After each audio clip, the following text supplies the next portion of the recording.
do you mean when you say adultification?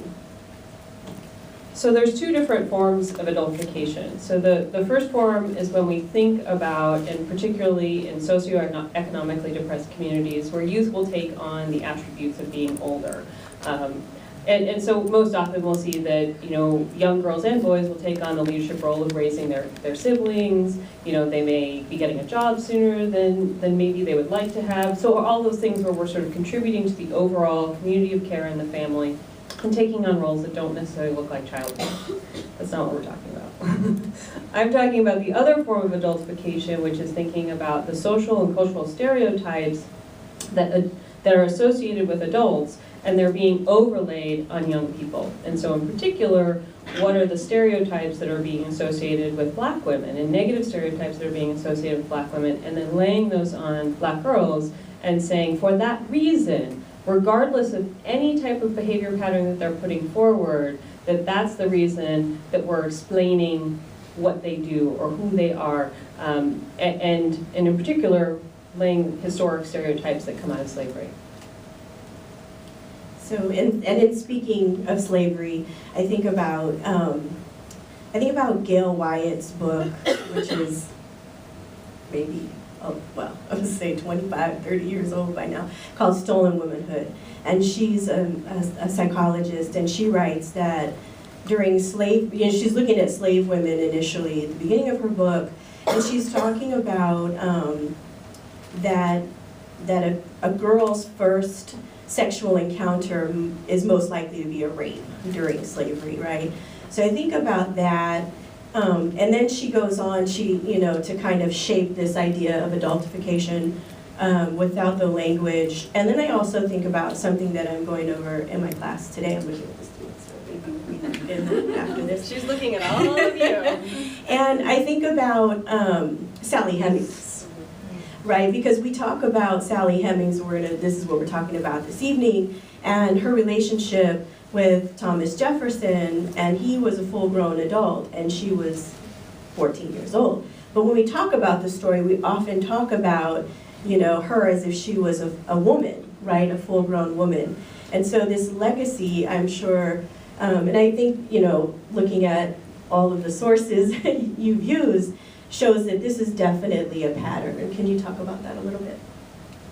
I mean, you hit the nail on the head, right? It's how we characterize black women, and in particular, I think, characterizing them across these sort of three stereotypes, right? We have, and people, and arguably they're, in the literature, and I would say that there probably are more than three stereotypes, but typically they're most commonly associated as the mammy, right? Sort of that self-sacrificing, very asexual, though, woman, in counterpoise, the sapphire and the Jezebel, right? And so the Jezebel falling into that category of being the woman that seduces, that has that hypersexualization, and then the last category, thinking about that sort of very loud and that brash and that aggressive. So, taking those stereotypes and then looking at how they map onto behaviors is the problem, right? So, and we're taught, and it's not just in literature and in how we're sort of thinking about history, we're taught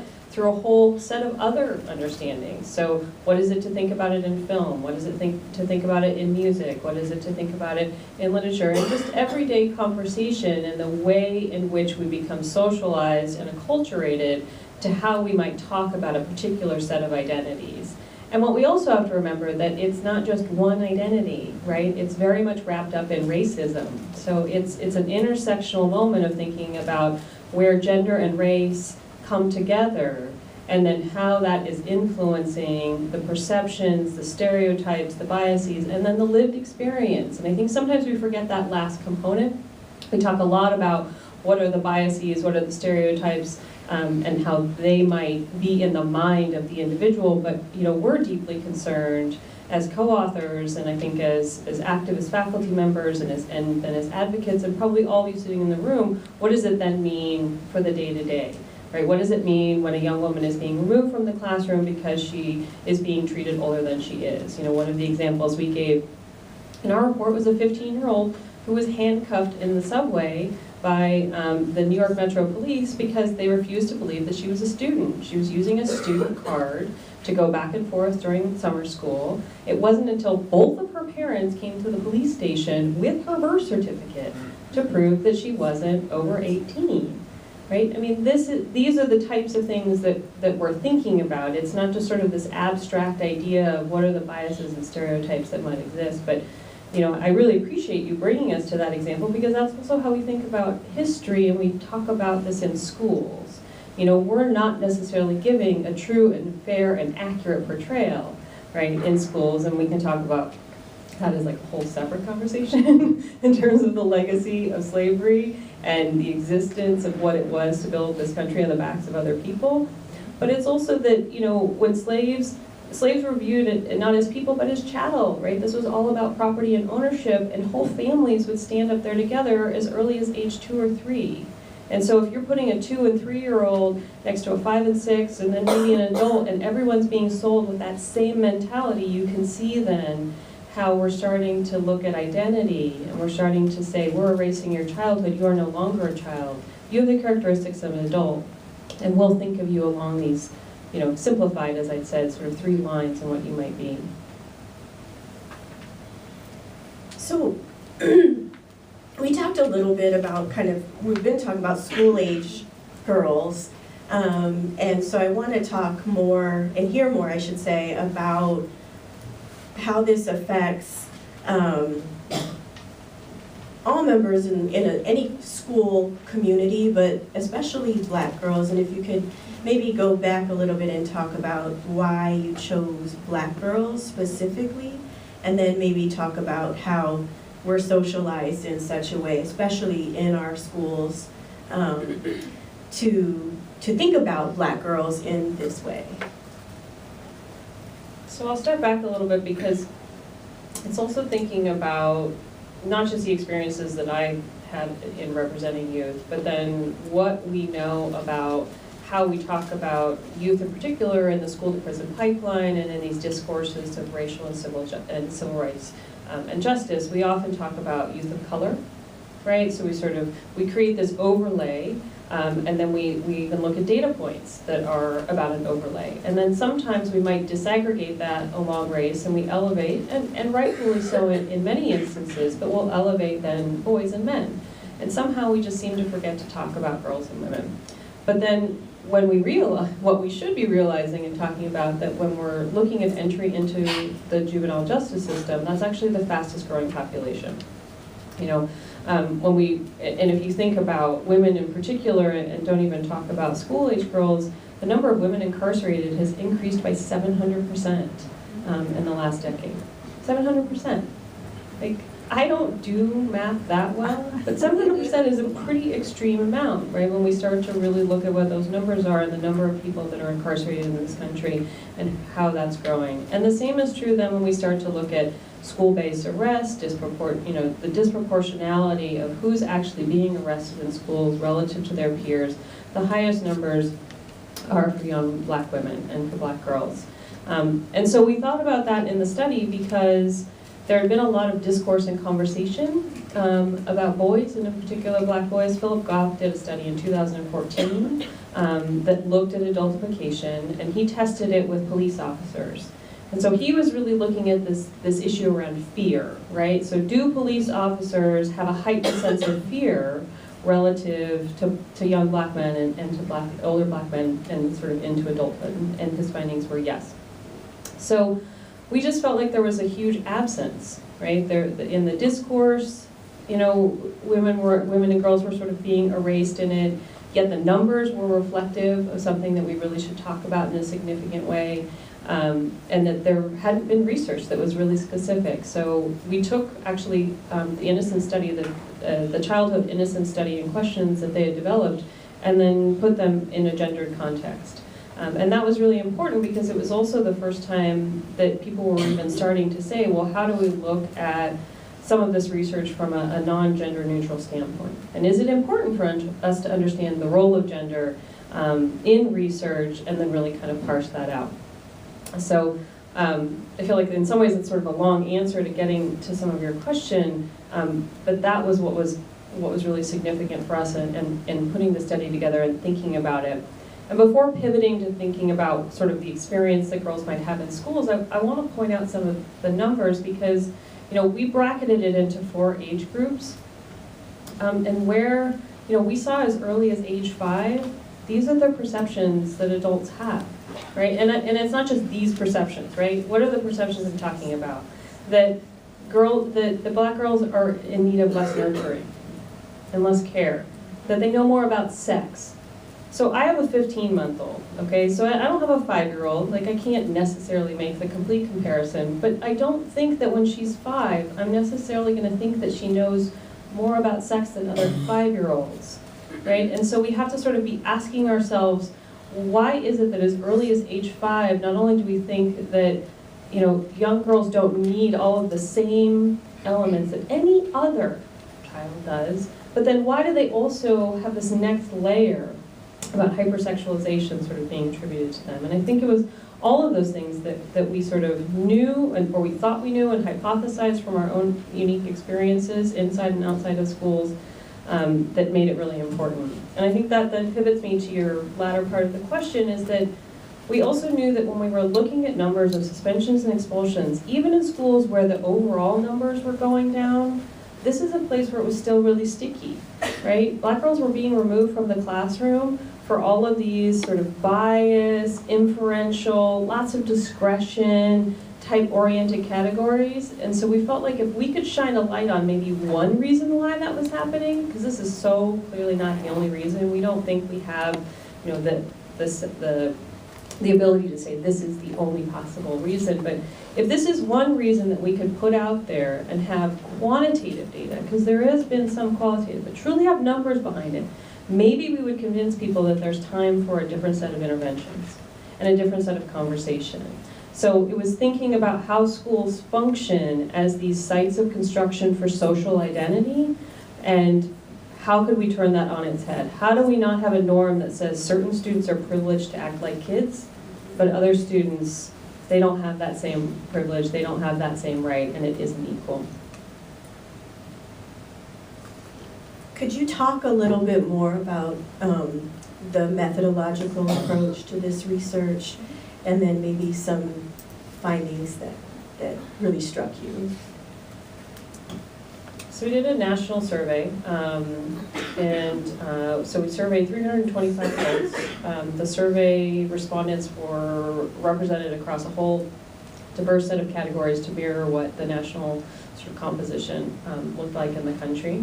And they then received the exact same survey, but then interchanged race in it. So we were able to then look at responses across each of those lines and make that comparison, and not be concerned that a respondent was somehow changing their response because they knew that it was a point of comparison.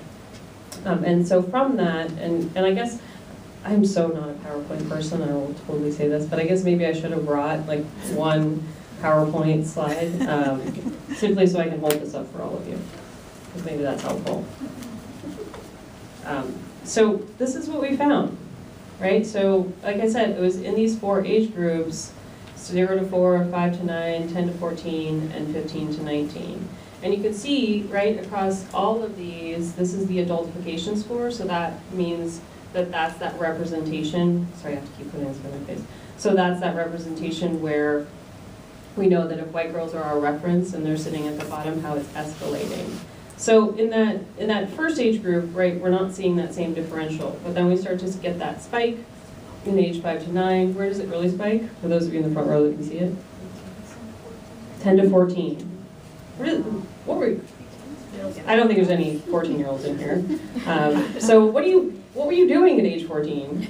Probably acting like a kid. I know I was, right? I know that at age 14, probably some of the things that I was doing could definitely criminalize me now at this point. And that's a whole separate conversation too, right? But so it became really important for us to think about these results, because it was that adults were perceiving that young girls had a greater understanding of these adult topics like sex, that they had, and I'll flip it for you, and I can pass the report around, some of these questions, right? how much do black or white females seem older than their age? And so we then scored them. So it was scored on a 1, not at all the way up to 5 that said a great deal. So then you can start to think about how people were responding to these questions. A question like, how much do black or white females need to be comforted? I mean, these aren't questions that would sort of suggest a revealing moment where, you know, researchers are trying to trick you. You know, we're not trying to trick you into answering questions that would suggest that ultimately you don't care about young people or you don't care about black girls, but really just to get to the heart of how you perceive childhood and childhood innocence. And so that, and we were really clear that we wanted to think about dealing with bias. We were really clear that we wanted to think about how the misinterpretation of findings were there. And so I thank my colleague Jamelia Blake 1,000 times over for being the amazing quantitative researcher that she is that she was really clear that when she did all the latent scoring that it was tight. And that there wasn't a way to be able to say that there was some sort of bias that were built into these questions. And acknowledging that we were using the same questions that had been tested once before, but then just altering them to the context of thinking about gender. Thank you for that. So because this, this research focuses heavily on schools, what are some of the key recommendations you might make for educators and at all different levels for fixing? What are some of the solutions? Well, that's why you're all here, right? That's the point. I don't have all the answers. No, but I say that in all seriousness. I mean, I'll answer the question, but to the extent that I think that this is not a task that 3 researchers can take on, or 5 researchers, or 1 researcher can take on, it really is a call to action. And we focus on public systems, both education and juvenile justice, because we see that there's such a significant overlap, but also because we think that there are some points of entry and intervention. So in my remarkably embarrassing introduction, you heard the word restorative justice. So I'm someone who's worked for more than a decade in the field of thinking about restorative practices or restorative justice before we ever called it that, before it was restore a what? It wasn't restorative justice, it wasn't sort of the hot topic. But you know, you can imagine what would it be like to actually start to have circle practice, and in particular community building and leadership circles that aren't about an incident that happens at a school, but changing the way that young people and adults interact with each other. Because if adultification is about bias and perceptions, right, then what is it to actually be in a space where you co-create the power and the relationship that you share relative to that classroom? So having teachers and having young people sit down and understand what are the diverse sets of needs and experiences that they have, right? It goes back to this basic place of of human dignity and respect that we should have for each other in our school sites. And there's been some really interesting early examples of that. I was, just talking, as I came in, that there was a study that, a 1-year pilot study that was done that was about leadership circles in particular last year, that looked at how now adults, not just teachers, but how adults in the building are viewing the young people, and one of those key measures was that they were viewed with a sense of knowledge and power. Well, that's remarkably different. So if you think that a young person has capacity, if you think a young person has a set of skills that aren't about sex, for example, right, but a set of skills that are about their ultimate well-being and all of the capacities they bring into the classroom, you're going to have a remarkably different conversation with them, and you're going to treat them in a different way. So I think that's sort of one intervention that we can think about. And I say that because there has been such a rapid rise in school-based restorative justice work that we could really sort of just expand where we already are. And I think that's an exciting and promising area. In the juvenile justice system, because I do want to sort of put the hat of the lawyer on, it's thinking about how we start to educate judges.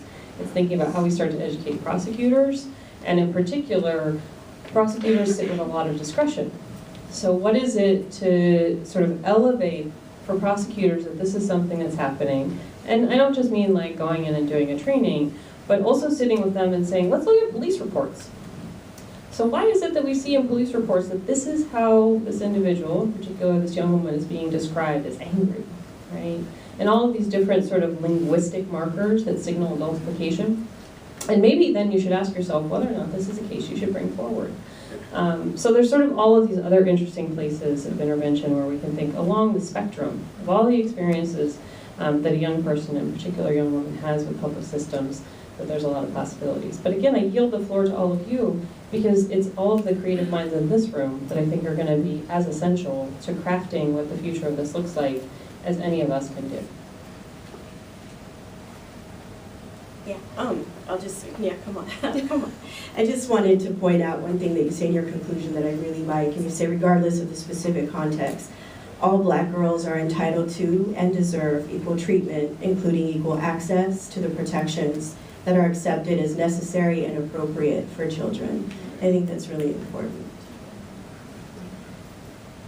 Thank you so much. So I'm trained as a high school teacher, and so we're going to do something called a turn and talk, because you've just digested a lot of information. And as you're thinking about what are the questions that you have for our wonderful speakers here today, if you could take a moment just to turn to somebody near you, maybe even somebody you don't know, and talk to them about what's something that you heard today, what's something that's standing out to you, what's something that's on your mind. So take about maybe 3 minutes.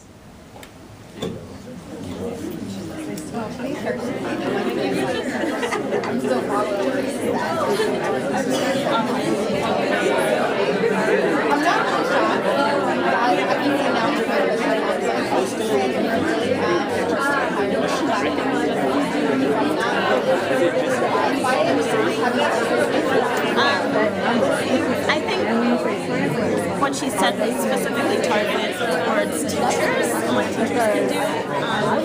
I don't know if my which means that even which is the sound. Yeah, very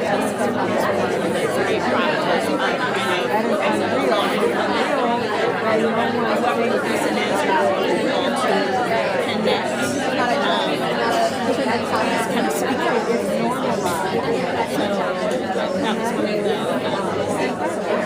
of the suggested interventions to combat this adultification. About why? It's online. I think so.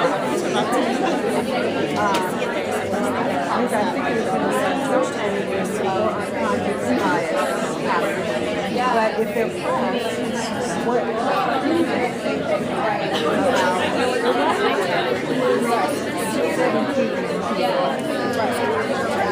Make sure each person has a chance to speak, share airtime.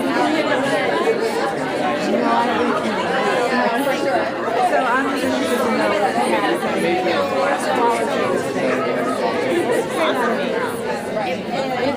accreditation, I wouldn't know if I think that question per se, like fear, especially like Black language here, I can definitely tell you watch Black people in general are always really sure you see me as being older than maybe, but as far as sexualizing some girls, it's mostly like she's 17 and of age, she's 20 right now.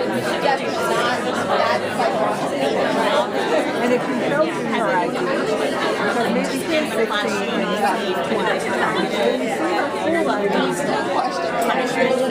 So the end, the grade is not even like, okay, girl. But you had, oh no, I am confused, both the terms. So, it's interesting, I want to get the report.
Where are the faults?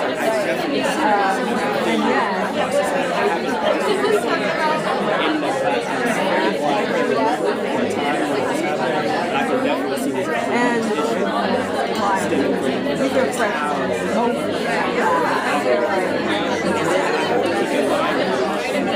Well, I can't do that. I'm in junior right now. That's how it works. Like, I need to talk about it. My presidency most of the are very hypertension. That's now because of the book.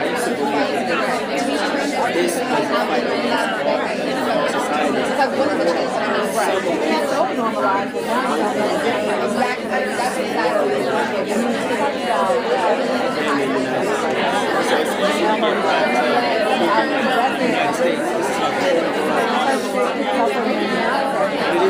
That's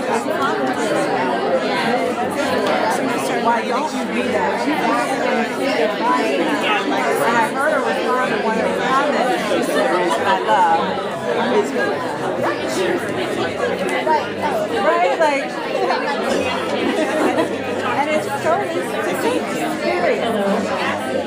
All right, everybody, you can thank your partners. And then bring your attention as you're ready back to the front. Thank you for sharing. And it sounds like there's some energy in the room around this topic, so thank you for diving in and having those conversations. So we do want to open it up to you all for questions, and before we do that, like we've been kind of engaging some additional questions up here around the role of history and how important it is to kind of understand this notion of adultification in the context of history. And so since we have one of our amazing history professors here to talk to us, we wanted to ask, we wanted to put Dr. Campbell on the spot a little bit and just invite a little bit more conversation about the historical context.